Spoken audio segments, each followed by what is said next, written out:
ஆர்சியை பத்தியான உங்களுடைய பார்வை. சின்னசாமி ஸ்டேடியமில் தான் மெஜாரிட்டி விளையாடுறாங்கன்றதுனால அங்கே எவ்வளோ அடித்தாலும் திருப்பி அடிச்சிடலாம். ஸோ ஆர்சிபி பேட்டிங் சூப்பராக பண்ணி ஒரு 210 அடிச்சிட்டாங்கன்னு வச்சுக்கிட்டா கூட அடுத்த டீம் வந்து 211 அடிச்சிடுறாங்க. ஸோ போலிங்கில் மேபி ஒரு சில ஓட்டைகள் இருக்குது இந்த வருஷமும் நான் நினைக்கிறேன். பெரிய டிஸ்அட்வான்டேஜ் அவங்களோட கிரவுண்டு. ஏன்னா இப்போது சென்னைக்குனா சேப்பான்றது ஒரு பெரிய ஹோம் அட்வான்டேஜ். ஏன்னா பிச்சு வந்து திரும்பும். ஸோ போலர்ஸ்க்கு அசிஸ்டன்ஸ் இருக்கும். எம்எஸ் தோனிக்கு வந்து பிச்சில் கொஞ்சம் திரும்பினா கூட அவர் வந்து விளையாடிடுவார். டீமை வச்சு, டீம் காம்பினேஷன் வச்சு. அவங்களுக்கு அந்த மாதிரி ஹோமில் ஒரு பெரிய அட்வான்டேஜ் இல்லை. எம்எஸ் தோனி கிட்ட நீங்கள் எதிர்பார்க்குறத இன்னொருத்தங்க கிட்ட எதிர்பார்க்க முடியாது. இவரோட ஸ்கில் செட் வேறு, அவரோட ஸ்கில் செட் வேறு. ரோஹித் சர்மா வேறு ஒரு ஸ்கில் செட் எடுத்து வராரு. விராட் கோலி வேறு ஒரு ஸ்கில் செட் எடுத்து வராரு. ஃபேஃப் டு பிளேசி வந்து நீங்கள் விராட்டோட ஒரே பேரோமீட்டரில் வச்சு நீங்கள் ஒரே பேரோமீட்டரில் வச்சு பார்க்க முடியாது. ஆல்ரவுண்டர் தேவைப்படுறாங்க, ஒரு பிக் ஹீட்டர் தேவைப்படுறாங்க. ஆப்ஷனில் போனால் விலை இன்னும் ஏறுமா இறங்குமா அப்படின்ற ஒரு டவுட் இருந்திருக்கலாம். ஸோ ஃபஸ்ட்டே எடுத்து போட்டு வச்சுட்டாங்க. ஐ திங்க் அவர் ஒரு முக்கியமான பிளேயராக இருப்பார்.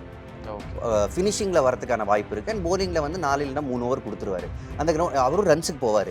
பட் பிரச்சனை என்னன்னா அந்த கிரவுண்டில் யார் போட்டாலுமே ரன்ஸுக்கு போவாங்க. ஸோ உங்களுடைய டாப் 11 யாராக இருப்பாங்க? டாப் 11 ஆர்சிபின்னு வரப்போ the team picks itself. பேட்டிங்னு பொறுத்தவரை solid team. Faf du Plessis open பண்ணுவார் அலாங் வித் விராட் கோலி. அதுக்கப்புறம் நம்பர் 3ல உங்களுக்கு வந்து பத்திதார் இருக்காரு. இப்போ வைஷாக் விஜயகுமார் தூக்கணும். நான் ஃபர்ஸ்ட் பிளேயிங் 11 அப்படி வைஷாக் ஒரு மேட்ச் வந்து நிறைய ரன்ஸ் கொடுத்துட்டாரு அப்படின்னா அதுக்கப்புறம் யஷ் தயால் உங்களுக்கு ஒரு சாய்ஸாக வருவார். ஹாலிடேஸ்னாலே அது நம்ம ஜிடி ஹாலிடேஸ் தான். குவி இந்தியாவின் தலை சிறந்த vernacular edtech brand, skilling everyone everywhere. ஐபிஎல்ல எல்லாருக்குமே ஆக்ஷன் அப்படிங்கிறது ரொம்ப இம்பார்ட்டண்ட்டாக பார்ப்பாங்க. அதில் மினி ஆக்ஷன் அப்படிங்கிறப்போ நிறைய பேர் நிறைய காசுக்கு போவாங்க. சில பிளேயர் அன்சோல்டாக போவாங்க. இந்த மாதிரி 2 விஷயமான இது நடந்துக்கிட்டே இருக்குது. இப்போ அந்த வகையில் இப்போ டாப் பிக்ஸாக நம்ம நிறைய டீம்லாம் பார்த்துருக்கோம். ஸோ ஒரு குறிப்பிட்ட டீம்ஸோடைய டாப் 11 நீங்கள் என்ன நினைக்கிறீங்க அப்படின்னு நம்ம போகலாம் ப்ரோ. ஓகே. ஸோ முதல்ல ஆர்சிபிலேருந்து ஸ்டார்ட் பண்ணலாம். ஆர்சிபியை பொறுத்த வரைக்கும் முதல்ல ஒரு கேள்வி இருந்துச்சு. அவங்க வந்து பவுலிங் டிபார்ட்மெண்ட்டை என்னடா இது தண்ணி ஊற்றி கரைச்சிட்டாங்களே அப்படிங்கிற மாதிரி ஒன்றுமே இல்லாமல் இருந்துச்சு. ஏன்னா ஹர்ஷல் பட்டேலை விட்டுட்டாங்க. ஸோ நிறைய பிளேயர்ஸ் அப்படியே விட்டுட்டாங்க. ஆனால் இப்போ பார்க்கும்போது ஓகே ஒரு சாலிடான பவுலிங் அட்டாக் இருக்குதோன்னு தோணுது. ஸோ ஜென்ரலாக ஆர்சியை பற்றியான உங்களுடைய பார்வை? காலங்காலமாக இருக்கிற அதே விஷயந்தான். Batting heavy team.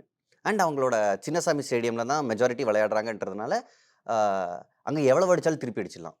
So RCB batting சூப்பராக பண்ணி ஒரு 210 அடிச்சிட்டாங்கன்னு வச்சுக்கிட்டா கூட அடுத்த டீம் வந்து 211 அடிச்சிடுறாங்க. ஸோ போலிங்கில் மேபி ஒரு சில ஓட்டைகள் இருக்குது இந்த வருஷமும் நான் நினைக்கிறேன்.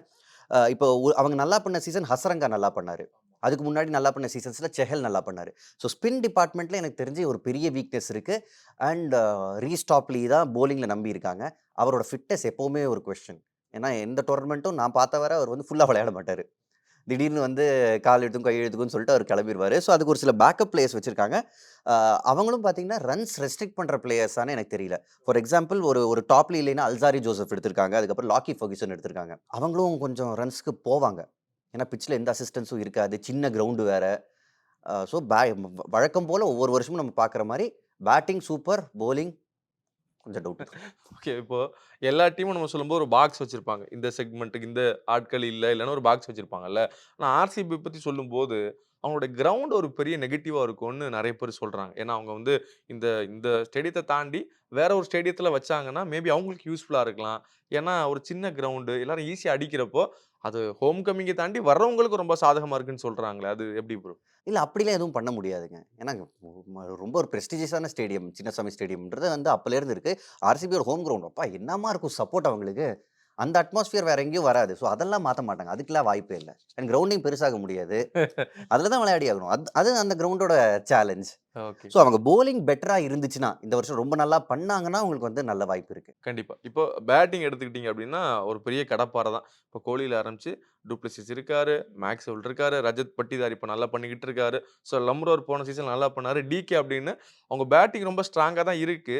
ஆனா கூட சில மேட்ச்ல அவங்க நல்ல பெரிய ஸ்கோர் பண்ணா கூட, சில மேட்ச்ல கொஞ்சம் அப்படியே டவுனா போயிடுறாங்க. ஒரு பெரிய ஸ்கோர் அடிக்க மாட்றாங்கங்கிற ஒரு கருத்து இருக்கு. அத எப்படி பார்க்குறீங்க? பெரிய டிஸ்அட்வான்டேஜ் அவங்களோட ground.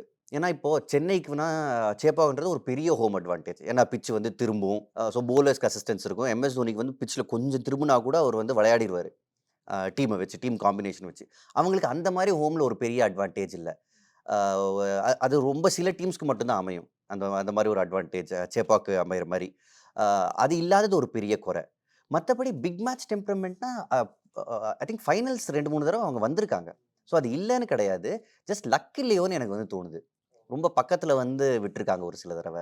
In fact AB de Villiers, Chris கெயில்லாம் இருந்தப்போ கூட அவங்க வந்து பக்கத்துல வந்தாங்க. ஆனா விட்டுருவாங்க. அது ஒரு சிஎஸ்கே கூட வருத்தம் கூட தான். ஒரு மேட்ச் தோத்தாங்க ஆமா. ஃபைனல்ல. ம். ஓகே. இப்போ கேப்டன்சி அப்படிங்கிறப்ப, இப்போ ஒவ்வொரு டீமுக்கும் கேப்டன்சி ரொம்ப முக்கியம் தான். இப்போ விராட் கோலி இருந்த வரைக்கும் அதோட பேச்சு பெருசா தெரியல. ஓகே தோத்தாலும். இப்போ டூப்ளசிஸ் வந்தாரு. ஆனாலும் பெருசா அந்த கேப்டன்சில ஒரு ஈடுபாடு இல்லாத மாரி தோணுது. ஏன்னா இப்போ ரீசென்ட்டா கூட இந்த சவுத் ஆப்பிரிக்கா 2020 லீக்ல கூட அவரால ஜெயிக்க முடியல. ஸோ கடைசியா கேப்டன்சிய வச்சு அவர் பெருசா எதுவும் ஜெயித்த மாரி தெரியல. ஸோ அவரு கேப்டன்சி கரெக்ட்டான சாய்ஸ் தானா? இப்போ நீங்க எம்எஸ் தோனி கிட்ட நீங்க எதிர்பார்க்கறத இன்னொருத்தங்க கிட்ட எதிர்பார்க்க முடியாது. இவரோட ஸ்கில் செட் வேற, அவரோட ஸ்கில் செட் வேற. ரோஹித் சர்மா வேற ஒரு ஸ்கில் செட் எடுத்துட்டு வராரு. விராட் கோலி வேற ஒரு ஸ்கில் செட் எடுத்துட்டு வராரு.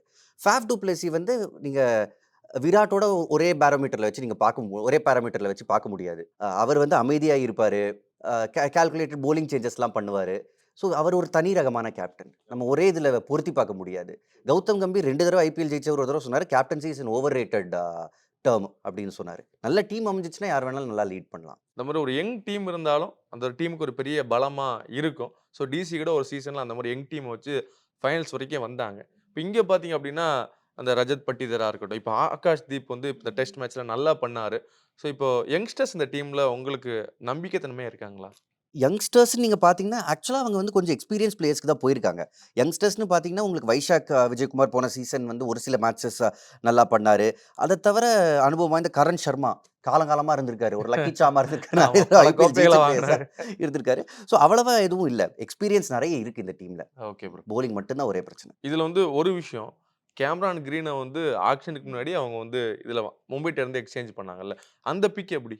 அவங்களுக்கு வந்து ஒரு ஆல்ரவுண்டர் தேவை. 4 ஓவர் குடுக்குறவரு, நல்லா பேட்டிங் ஆடுற ஒருத்தர் தேவை அப்படின்றதுல ரொம்ப பர்ட்டிகுலரா இருந்தாங்க. அப்படி அவங்க எடுத்தாங்க. பட் ஸ்டில் எனக்கு வந்து ஆக்ஷன்ல விட்டிருந்தா கூட கொஞ்சம் பெட்டரா எடுத்திருக்கலாமோ! ஓகே. இவ்ளோ பிரைஸ் அப்படின்ற போய் ஒரு எடுக்க வேண்டிய இது இல்ல. ஆமா. மேபி அவங்க வந்து ஸ்டார்க்க கூட எடுத்திருக்கலாம்ல. எடுத்திருக்கலாம். பட் அவங்களுக்கு அந்த ஆல்ரவுண்டர் தேவைப்படுறாங்க. ஒரு பிக் ஹிட்டர் தேவைப்படுறாங்க. ஆக்ஷன்ல போனா விலை இன்னும் ஏறுமா? இறங்குமா? அப்படின்ற ஒரு டவுட் இருந்திருக்கலாம். ஸோ ஃபர்ஸ்ட்டே எடுத்து போட்டு வச்சுட்டாங்க. ஐ திங்க் அவர் ஒரு முக்கியமான பிளேயரா இருப்பாரு. ஓகே. ஃபினிஷிங்ல வரதுக்கான வாய்ப்பு இருக்கு. அண்ட் பவுலிங்ல வந்து 4 இல்லன்னா 3 ஓவர் குடுத்துருவாரு. அந்த அவரும் ரன்ஸுக்கு போவாரு. பட் பிரச்சனை என்னன்னா, அந்த கிரவுண்ட்ல யார் போட்டாலுமே ரன்ஸுக்கு போவாங்களே! கேமரன் கிரீன் வந்து உங்கள பவுலிங்ல மேட்ச் ஜெயிச்சு குடுக்க முடியாது. பேட்டிங்ல அவரால ஜெயிச்சு குடுக்க முடியும். இப்ப ஆல்ரவுண்டர்ஸ் அப்படிங்கிறப்போ, அவங்கட்ட வந்து இந்த ஃபாரின் ஸ்லாட்ல நெறைய ஆல்ரவுண்டர்ஸ் உள்ள வர்றாங்களே. ஏன்னா மேக்ஸ்வெல்லும் ஆல்ரவுண்டரா தான் செயல்படுறாரு. அல்சரி ஜோசப் அப்படிதான். இப்போ அதே மாரி இப்ப இவரு கேம்ரான் கிரீனும் இருக்கிறப்போ, இப்போ ஒரு கம்ப்ளீட் ஒரு ஃபாஸ்ட் பவுலருக்கு போயிருக்கலாமோ? இல்ல அல்சாரி ஜோசப் அப்படிதான் பார்க்குறேன். அல்சாரி ஜோசப் அடிப்பாரு. பட் மோர் ஆஃப் நம்பர் 10, 11 அதுல தான் வருவாரு. இப்ப கேமரன் கிரீன் வந்து உங்களுக்கு பேட்டிங் ஆர்டர்ல எங்க வேணாலும் ஆட முடியும். ஓப்பனிங் டூ நம்பர் 7 கேமரன் கிரீனால எங்க வேணாலும் ஆட முடியும். மேக்ஸ்வெல் மிடில் ஆர்டர்ல ஃபிட் ஆயிருவாரு. ஸோ எனக்கு தெரிஞ்சு அங்க பியூர் பவுலர்ன்னு பார்த்தீங்கன்னா, அவங்க அப்படிதான் நெனச்சு தான் லாக்கி ஃபெர்குசனுக்கு போயிருக்காங்க. டாப்லி எடுத்திருக்காங்க. அப்படி தேவைப்பட்டா பாரிவள்ளல் டாம் கரன் இருக்காரு. பாரிவள்ளல். அதான் ஒரு மேட்ச்ல தலைய ஃபார்முக்கு கொண்டு வந்ததே அவர்தால. ஆமா. சூப்பர். ஸோ உங்களுடைய டாப் 11 யாரா இருப்பாங்க? டாப் 11 ஆர்சிபின்னு வரப்போ, த டீம் பிக்ஸ் இட்செல்ஃப். பேட்டிங்ன்னு பொறுத்தவரை solid team. Faf to Plessis open பண்ணுவாரு. Along with Virat Kohli. அதுக்கப்புறம் நம்பர் 3ல உங்களுக்கு வந்து பத்திதார் இருக்காரு. அதுக்கப்புறம் மேக்ஸ்வெல் நிச்சயமா வந்துருவாரு. உங்க மிடில் ஓவர்ஸ்ல ஸ்பின்னர்ஸ டேக் ஆன் பண்ணக்கூடிய ஒரு பெரிய ரோல் மேக்ஸ்வெலுக்கு இருக்கும். அதுக்கப்புறம் Indian players number 5 or number 4 Maxwell ஒரு 8த், 9த் ஓவர்ல வந்தா கரெக்ட்டா இருக்கும். ஒரு அனுஜ் ராவத், சுயாஷ் பிரபுதேசாய் பண்ணாரு. அதுக்கப்புறம் லோம்ரோர் இதில யார வேணாலும் அவங்க எடுத்துக்கலாம். அவங்க எப்படியும் ஒரு மேட்ச் குடுப்பாங்க. அதுக்கப்புறம் தூக்குவாங்க. அடுத்த மேட்ச் இன்னொருத்தவங்களுக்கு குடுப்பாங்க. அப்படி பண்ணக்கூடிய டீம் தான். அதுக்கப்புறம் Dinesh Karthik depending on the situation and Cameron green. இவங்க 2 பேர் தான் ஃபினிஷர்ஸா இருக்க போறாங்க. தினேஷ் கார்த்திக் கடைசி 4 ஓவர் பேட்டிங் பண்ண வருவாரு. முன்னாடி தேவைப்பட்டுச்சுன்னா கேமரான் கிரீன் வருவாரு. அதுக்கப்புறம் பவுலிங்ன்னு வரப்போ இந்தியன் பவுலர் சொல்லிடுறேன். ஃபர்ஸ்ட் சிராஜ். அதுக்கப்புறம் ஆகாஷ் தீப் இப்போ இந்தியா கேப் வேற வாங்கியிருக்காரு. கான்ஃபிடன்ஸ் நெறைய இருக்கும். வைஷாக் தான் அவங்களோட ஸ்லாக் ஓவர்ஸ் பவுலரா இருந்தாரு. ஸ்லோவர் ஒன் நக்கிள் பால் நல்லா போடுவாரு. அவரு பிளஸ் உங்களுக்கு ஒரு ஃபாரின் ஃபாஸ்ட் பவுலருக்கான வாய்ப்பு மட்டும் தான் இருக்கு. டாப்லி தான் ஃபர்ஸ்ட் சாய்ஸா இருப்பாரு. First choice will be Topley. அப்படி இல்லைன்னா அல்சாரி அண்ட் லாக்கி.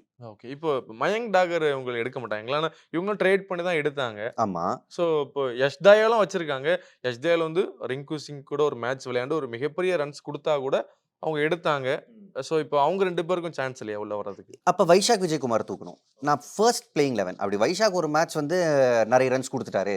அப்படின்னா அதுக்கப்புறம் யஷ் தயால் உங்களுக்கு ஒரு சாய்ஸா வருவாரு. டாப்லி லெஃப்ட் ஆர்ம் சீமர் இருக்காருன்றதுனால யஷ் தயாலுக்கு ஆரம்பத்துல போறது ஒரு டவுட். 2 லெஃப்ட் ஆர்ம் சீமர் வேண்டாமேன்னு யோசிக்கலாம். அப்படி அவர் நல்லா பண்ணலைன்னா இன்னொருத்தருக்கு வாய்ப்பு இருக்கு. Super bro. சரி, நீங்க சொன்ன மாரி உங்க டீம் வந்து அப்பப்ப மாத்துற ஆளு. ஸோ நம்மளே நெனச்சாலும் அந்த லெவல ஃபிக்ஸ் பண்றது கஷ்டம் தான் இல்ல? இல்ல முக்காவாசி பிளேயர்ஸ் டன். இந்த ஒரு 2 இந்தியன் பிளேயர் ஸ்லாட் தான். ஒரு பேட்டர், அதுக்கப்புறம் ஒரு பவுலர் அண்ட் இம்பாக்ட் பிளேயரா கரண் சர்மா. நான் சொன்ன லிஸ்ட்ல வந்து ஸ்பின்னரே மேக்ஸ்வெல்ல தவிர யாரும் இல்ல. ஸோ அதுல இம்பாக்ட் பிளேயரா கரண் சர்மாவை எடுத்துட்டு வருவாங்க. இன்னொரு இந்தியன் பேட்டருக்கு பதிலா. ஹாலிடேஸ்னாலே அது நம்ம ஜிடி ஹாலிடேஸ் தான். GUI, இந்தியாவின் தலை சிறந்த vernacular edtech brand, skilling everyone everywhere.